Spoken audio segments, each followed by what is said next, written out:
Hey guys, what's up? Dan Vallimont here with Fanatic Wrestling and BJJ Fanatics, and just got done filming a new instructional video up here at our office in the Boston area, and just going to give you a little bit of a preview of what to expect from this video that's focused completely on scoring off of the Whizzer, specifically turning our opponent's offense into our points. So one of the things we covered here, we talked a lot about the Whizzer seatbelt position here, right? So very common in wrestling.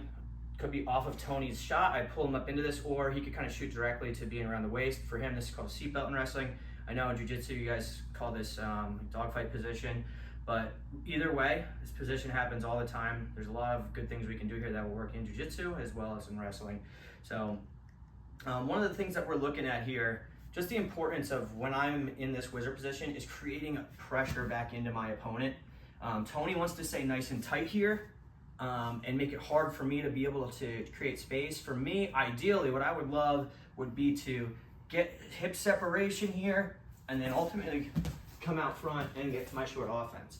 So his job is going to be trying to stay in nice and tight here and not allow me to get away. If he's got a really good tight grip on this seatbelt, it's going to be hard for me to circle up and square up my hips.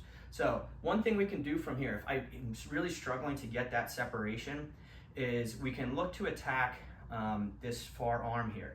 And this is a good option if you need to try to throw somebody to their back, or it's late in the match and you need more than just a takedown.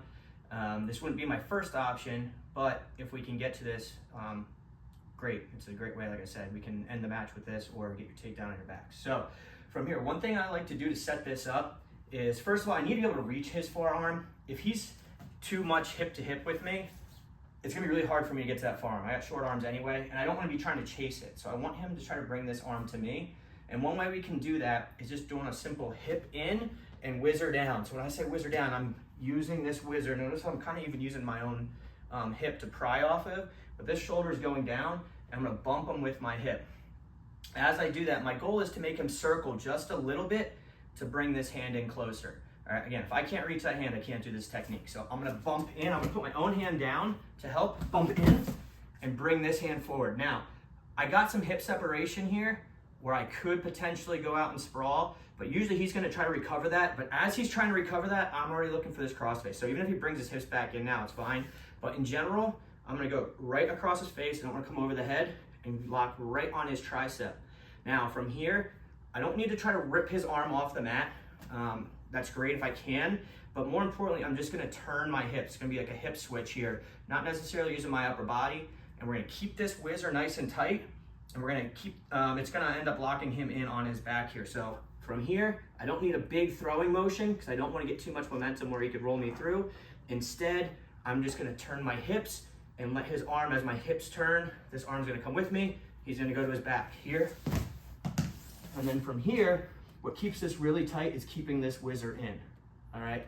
From here, it's just locking out on his shoulder. It's gonna be able to keep him on his back. And I like to sag my hips down from here so I don't get rolled through, and we should be able to work to get our pin from here. All right, one more time from opposite angle. So Tony's got this seatbelt.